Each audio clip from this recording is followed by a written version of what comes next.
अगला प्रश्न है कि मैं शिव जी को मानती हूँ, आपका सत्संग सुनती हूँ तो लगता है कि श्री राधा को मानूं, दिल नहीं मानता है, मैं क्या करूं, दीक्षा भी लेना चाहती हूं, कौन सा नाम जाप करूं।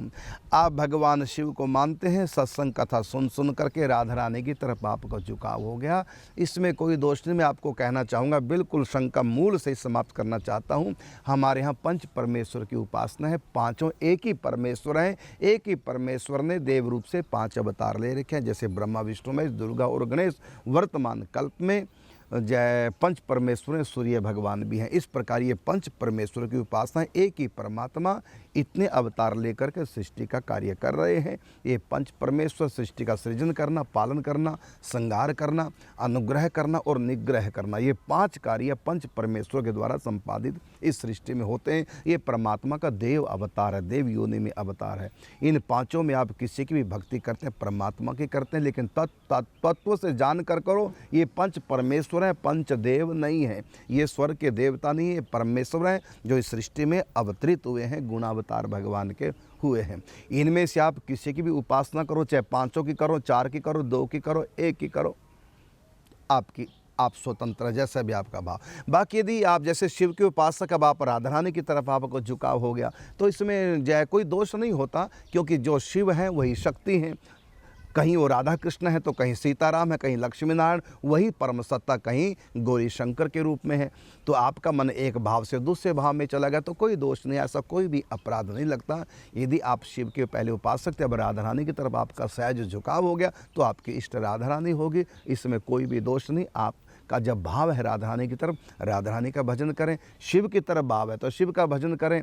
यदि आपका सीताराम की तरफ भाव है, सीताराम का भजन करें। लक्ष्मी नारायण की तरफ आपका झुकाव है तो लक्ष्मी नारायण का भजन करें। हमारे यहाँ कोई भी ऐसा नियम नहीं है कि जो नारायण को छोड़कर कृष्ण को मानेगा उसको दंड मिलेगा, कोई अपराध हो जाएगा, या कृष्ण को छोड़कर जो नारायण को मानेगा कोई अपराध हो गया उसको दंड मिलेगा। ऐसा कोई भी प्रावधान हमारे ग्रंथों में, शास्त्र में नहीं। आपका मन है चाहे तो शिव उपासना करें, चाहे राम रूप में, एक ही परमात्मा की सत्ता है। जिस रूप में आपको पसंद है उसी रूप में आप उपासना कीजिए। हमारे यहाँ ऐसा बहुत भक्त मालवीय कथाएं हैं कि राम की उपासना करते थे, बाद में कृष्ण की करने लगे तो भगवान कृष्ण का साक्षात्कार हुआ। हमारे 11 गुरुओं में पूज्य पंडित जी राम उपासक थे और बाद में श्री कृष्ण के कृपा प्राप्त हुई, भगवान श्री कृष्ण के दर्शन हुए। ऐसा कुछ नहीं है, आप किसी की भी आराधना किए, बस तत्व से जानकर करें, ये मान कर के परम सत्ता है, ये परमेश्वर हैं। तो भगवान और भगवती के जो रूप हैं वो अनेक हैं। हरि अनंत, हरि कथा अनंता, बहुविधि कहीं सुनहि सब संता। इसी प्रकार भगवती के भी अनेक रूप हैं, कहीं वो राधा हैं तो कहीं सीता हैं, कहीं लक्ष्मी है, कहीं वो भगवती गौरी हैं। एक ही परम शक्ति अनंत अनंत रूपों में इस सृष्टि में है। इसी प्रकार से एक ही परमेश्वर अनंत अनंत रूपों में इस सृष्टि में आते हैं और लीलाएं करते हैं। इसलिए आप ये बिल्कुल भी चिंता न करें। आप राधा रानी का भजन करना चाहते हैं, कथाएं सुन सुन के इस दास के द्वारा राधा रानी के प्रति आपका लगा हुआ तो कर सकते हैं, कोई दोष नहीं है। स्वयं भगवान शिव राधा रानी की महिमा गा रहे हैं और ऐसा कितनी पुराणों में कथा आती है, तो इसमें कोई बात नहीं, आप राधा रानी की भक्ति कर सकते हैं। अगला प्रश्न है इसी का अंश है दूसरा आपके प्रश्न का, दीक्षा भी लेना चाहती हूँ। बिल्कुल आप ले सकते हैं, लेकिन ये पहले आप नियम लेंगे नाम जप का। आप महामंत्र का नियम लें, युगल मंत्र का नियम लें, नाम जप का आप पहले नियम लेंगे। यदि आपका नियम नहीं टूटा और साल 6 महीने लगातार नाम जप चलता रहा, फिर आपको दीक्षा प्राप्त हो जाएगी। और दीक्षा कहाँ से लेनी चाहिए तो ये मैं भी बताना इस बात के थोड़ा कहूँगा। दीक्षा कभी भी लो तो सांप्रदायिक दीक्षा लेनी चाहिए।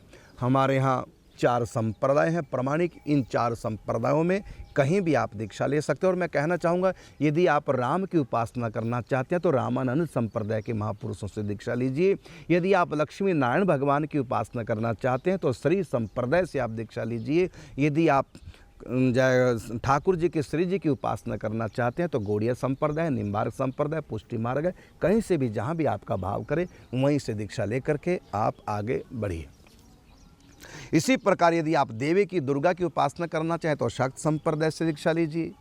यदि आप गणेश जी की उपासना करना चाहें तो गणपत्य संप्रदाय से ही दीक्षा लीजिए। और हम लोग वैष्णव के हमारे यहाँ संप्रदाय हैं, 4 सिद्धांत है, 4 सिद्धांतिक संप्रदाय हैं, इनमें से किसी से भी आप दीक्षित हो सकते हैं। अगला प्रश्न लेते हैं, हमारे 4 संप्रदाय कौन से हैं और इनमें से कौन सा संप्रदाय श्रेष्ठ है? तो उत्तर तो मैं दे ही चुका हूँ कि 4 हमारे संप्रदाय हैं। कौन कौन से? तो 4 सैद्धांतिक संप्रदाय हैं। तो एक संप्रदाय है निम्बार्क संप्रदाय, जिससे हम हैं, और एक संप्रदाय है जिसको आजकल गौड़िया संप्रदाय बोलते हैं, इस्कॉन इन्हीं की एक शाखा है। ये है मध्व संप्रदाय, ब्रह्म मध्व गौड़िया संप्रदाय। और एक संप्रदाय पुष्टि मार्ग, जिसको वल्लभ कुली भी कहा जाता है, इसी को विष्णु स्वामी मार्ग भी कहा जाता है, संप्रदाय कहा जाता है।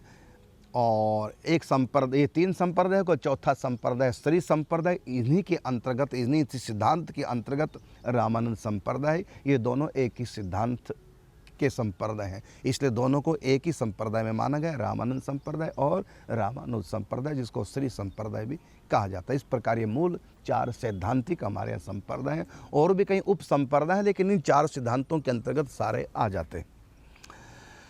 तो हमारे यहाँ 4 संप्रदाय कौन से मैंने आपको बताया। इसके बाद आपने कहा कि इनमें से कौन सा संप्रदाय श्रेष्ठ है। आज गलती कर दी आपने पूछने की, आज के बाद कभी ऐसी गलती नहीं करनी।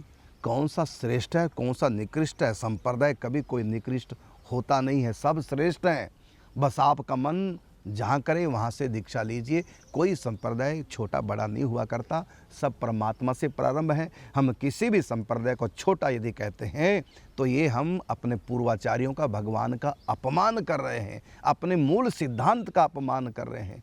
कोई भी संप्रदाय छोटा नहीं। हमारे यहाँ 4 संप्रदाय हैं, चारों श्रेष्ठ हैं, चारों भगवत प्रेम प्राप्त कराने वाले हैं, चारों ही तिलक कंठीधारी हैं, चारों के एक ही जैसे नियम है, कोई अंतर नहीं। हाँ, अंतर है इष्ट देव का। यदि आप नारायण की उपासना करना चाहें तो आपके लिए श्रेष्ठ श्री संप्रदाय है। यदि आप राम उपासना करना चाहें तो आपके लिए श्रेष्ठ रामानंद संप्रदाय है। यदि आप निकुंज की उपासना करना चाहें तो निम्बार्क संप्रदाय है, गौड़िया संप्रदाय है। और राधा कृष्ण की कोई भी किसी भी भाव से आप उपासना करना चाहें तो इसी प्रकार पुष्टि मार्ग, जिनको वल्लभ कुली भी कहते हैं और विष्णु स्वामी संप्रदाय भी कहते हैं, ये सब हमारे वैष्णव संप्रदाय हैं। और यहाँ तक कि महाराष्ट्र में वारकरी संप्रदाय है, वो भी वैष्णव संप्रदाय है, उसमें भी कृष्ण की भक्ति होती है, वहाँ से भी आप दीक्षित हो सकते हैं। तो संप्रदाय में श्रेष्ठता नहीं हुआ करती। देखो, यदि कहें कि किस पतिव्रता का पति श्रेष्ठ है और किसका निकृष्ट है, ये हम अपनी दृष्टि से कह सकते हैं, लेकिन पतिव्रता की दृष्टि से उसका पति किसी भी एंगल से निकृष्ट नहीं हुआ करता। वो अपने पति को परमेश्वर मान करके पातिव्रत धर्म का पालन करें, उसको उसी तत्व की प्राप्ति होगी। और किसी का पति बड़ा गलत है लेकिन उसकी पत्नी मंदोदरी, जैसे रावण की पत्नी मंदोदरी उत्तम पतिव्रता है, तो निकृष्ट पति वाली मंदोदरी उत्तम पतिव्रता, उनको जिस गति की प्राप्ति होती है उसी गति की प्राप्ति उस पतिव्रता को भी है, सती अनसुईया को, जिनका पति एकदम पवित्र भगवत भक्त है, तो दोनों को एक ही गति प्राप्त होगी। तो रावण जैसी रावण जैसे पति की पत्नी मंदोदरी पतिव्रता है, और इसी प्रकार अनसुईया जो अत्रि ऋषि की पत्नी है, तो एक ऋषि है, संत है, और एक महापापी है, दोनों की पत्नियां पतिव्रता हैं, तो इनको फल दोनों को एक ही मिलेगा, श्रेष्ठ और निकृष्ट फल नहीं मिलेगा। ऐसा नहीं कि मंदोदरी को पतिव्रत धर्म पालन करने से निकृष्ट फल मिलेगा और सती अनसुईया को पतिव्रत धर्म का पालन करने से उत्तम कोई फल मिलेगा, नहीं, दोनों फल बराबर हैं। कारण क्या कि दोनों उत्तम पतिव्रत हैं। इसी प्रकार आप किसी भी संप्रदाय में हैं, आप उत्तम भक्त बनिए, आप भजन चिंतन करिए, पापों से बचिए, आपको वही मिलेगा जो आप चाहते हैं। यहाँ तक कि मैं गारंटी के साथ कहता हूँ, मेरी बात को कोई काट नहीं सकता। आप यदि श्री संप्रदाय से हैं, नारायण भगवान की भक्ति जहाँ होती है, तो आप जो नारायण मंत्र की दीक्षा लिए हैं, तो नारायण मंत्र के प्रभाव से आप श्री कृष्ण की भी प्राप्ति कर सकते हैं। ये नहीं कि नारायण ही प्राप्त होंगे। इसी प्रकार रामानंद संप्रदाय से आप दीक्षित हैं मीरा की तरह, चाहे आप राम भजन कीजिए, राम मंत्र का जाप कीजिए। यदि आप राम मंत्र से कृष्ण के दर्शन करना चाहेंगे तो राम मंत्र के प्रभाव से जैसे श्री कृष्ण को मीरा को श्री कृष्ण के दर्शन हुए, आपको भी राम मंत्र से कृष्ण के दर्शन हो सकते हैं। होते हैं। यहाँ तक कि हमारा विश्वासनीय शास्त्रों की बात है, आप देवी की भी उपासना कर रहे हैं गोपियों की तरह, तो कात्यायनी महामाये महायोगिन्यधीश्वरी नंद गोप सुतम देवीं पति में कुरुते नमः, तो उनको दुर्गा की उपासना करने से भी उनका फल श्री कृष्ण को ही प्राप्त होंगे। तो आप श्री कृष्ण की प्राप्ति चारों संप्रदायों से किसी के मंत्र से कर सकते हैं। इसी प्रकार यदि आप निम्बार्क संप्रदाय के हैं और आपको गोपाल मंत्र राज की दीक्षा मिली है, तो इस गोपाल मंत्र राज से केवल कृष्ण के ही दर्शन ही होंगे, आप चाहे तो नारायण के भी हो जाएंगे, आप चाहे तो इसी मंत्र से दुर्गा के भी दर्शन हो जाएंगे, आप चाहे इसी मंत्र से राम के भी दर्शन हो जाएंगे।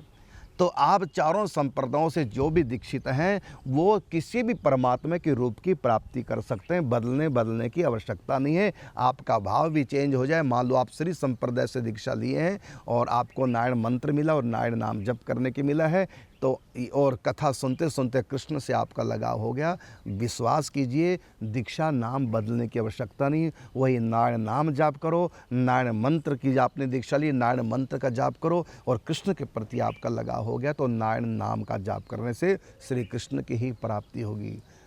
और कितने ऐसे उदाहरण मैं आपको दे सकता हूँ। इसलिए श्रेष्ठ निकृष्ट के चक्कर में तो आप पढ़िए मत, अपराध होता है।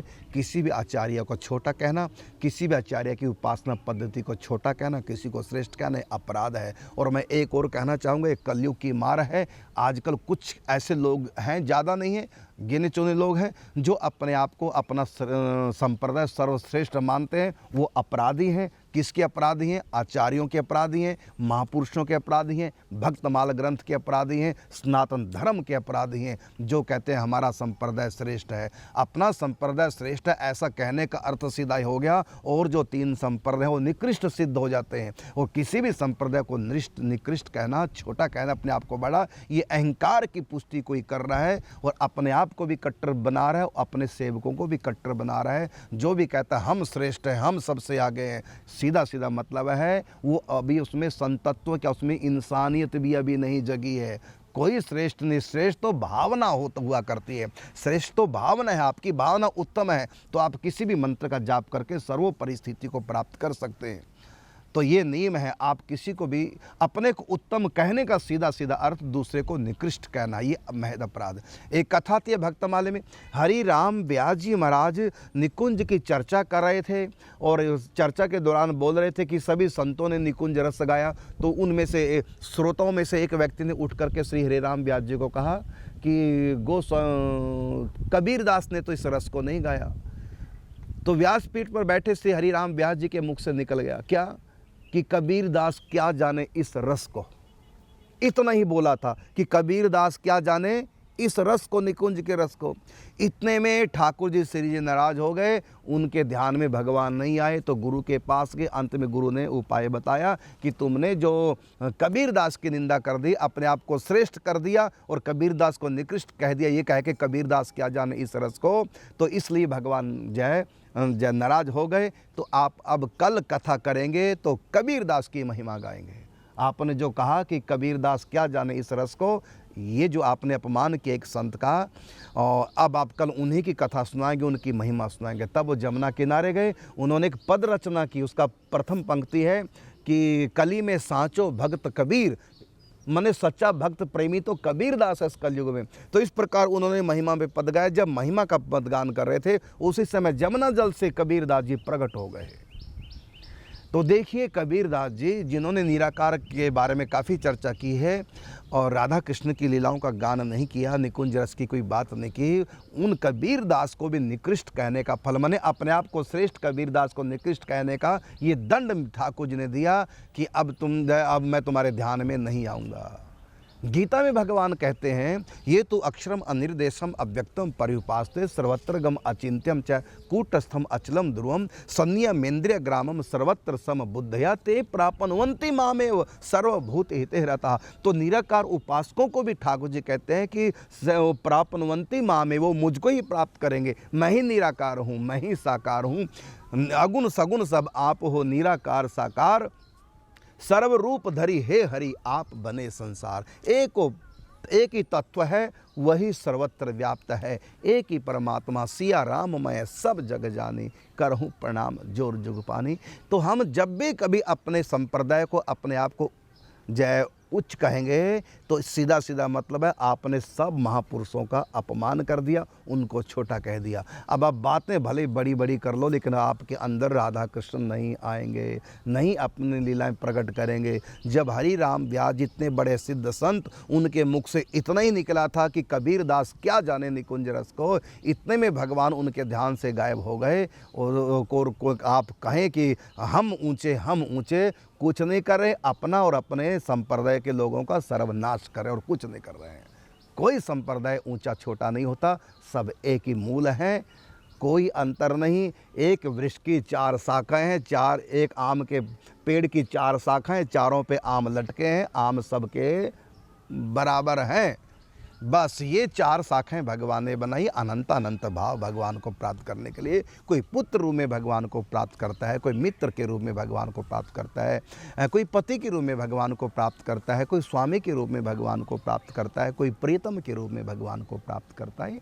अलग अलग भक्तों के भाव है, जिसका जो भाव उसके लिए वो श्रेष्ठ है। लेकिन हम ये ना कहें कि हम सारा भौम सत्य ही है कि हम ऊँचे हैं बाकी सब नीचे। अपने आप को ऊँचे कहने का मतलब हो जाता है सब नीचे। यहाँ तक कि कई बार लोग मुझको कह देते हैं कि आपका प्रवचन सुनकर तो ये हो गया और की कथा सुनने का मन नहीं करता, आपकी बातें सुनकर ऐसा, तो मैं तुरंत उनको डांट देता हूँ कि आप दूसरे संतों का अपमान कर रहे हैं। और कई लोग मुझको कहते हैं कि आपकी जब कथा सुनते हैं हमने औरों की कथा सुनना बंद कर दिया, आपकी कथा अच्छी लगती है, आपकी कथा से हमको ये प्रेरणा मिलती है। तो इस तरह के जब शब्द बोलते हैं मैं उनको तुरंत डांट देता हूँ। सब महापुरुष वही बात कहते हैं, मैं कोई नई बात नहीं कह रहा, मैं वही कह रहा हूँ जो शास्त्रों में लिखा, मैं वही कह रहा हूँ जो पूर्वाचार्य कह चुके हैं, मैं वही कह रहा हूँ जो सब संत कहता है, मैं कोई सबसे अलग नहीं हूँ। तो इस प्रकार मेरी प्रशंसा में और संतों की निंदा छुपी होती है। तो मुझको लगता है कि मेरी प्रशंसा तो कर रहा है, लेकिन मेरे और जो संत हैं उनकी निंदा कर रहा है, अपराधी है। तुरंत मैं उसको डांट देता हूँ। सब संत गुरु ही रूप होते हैं, संत सबई गुरुदेव हैं, सबको नव मात। तो अपने आप को ऊंचा मानना, औरों को नीचा मानना, ये बहुत बड़ा धोखा है अपने साथ। इससे हृदय कठोर हो जाएगा, इससे हृदय नीरस हो जाएगा। अपने सीताराम को, अपने राधा कृष्ण को सब जगह देखो। तो छोटे बड़े की कल्पना नहीं करनी। आपने पूछा कि हमारे 4 संप्रदाय कौन से हैं और उनमें से कौन सा संप्रदाय श्रेष्ठ है। कोई संप्रदाय नहीं श्रेष्ठ, कोई निकृष्ट नहीं है। जहाँ जिसका मन माना, उद्धव मन माने की बात। बस जहाँ आपका मन मानता है आपके लिए वो श्रेष्ठ है। लेकिन ध्यान रखना, वो आपके लिए श्रेष्ठ हो सकता है, औरों के लिए नहीं है। पतिव्रता का पतिव्रता के लिए श्रेष्ठ हो सकता है और नारियों के लिए वो श्रेष्ठ नहीं हो सकता। आपका संप्रदाय आपके लिए श्रेष्ठ है, लेकिन आप ये सिद्ध करना चाहते हैं कि हमारा श्रेष्ठ है, सब निकृष्ट हैं, तो ये आप अपराध कर रहे हैं। और ऐसे अपराधी के हृदय में कभी परमात्मा प्रकट नहीं हो सकते। बातें भले ऊंची ऊंची कर लो, लेकिन अंदर से नीरस रहोगे, खुश्क रहोगे, वो रस प्रकट हो ही नहीं सकता। आओ अब अगला प्रश्न लेते हैं। अगला प्रश्न है, मैं कहना चाहूँगा कि आज हम इस समय मैं 108 कुटियों में हूँ और मैं बैठा हूँ जिधर शूटिंग होती है, शूटिंग का क्षेत्र है और इधर ही गैया बंद ही है, गौशाला भी है। मैं इस समय 108 कुटियों में बैठा हूँ बरसाना में, और अभी 2-4 दिन यहाँ और रहूँगा।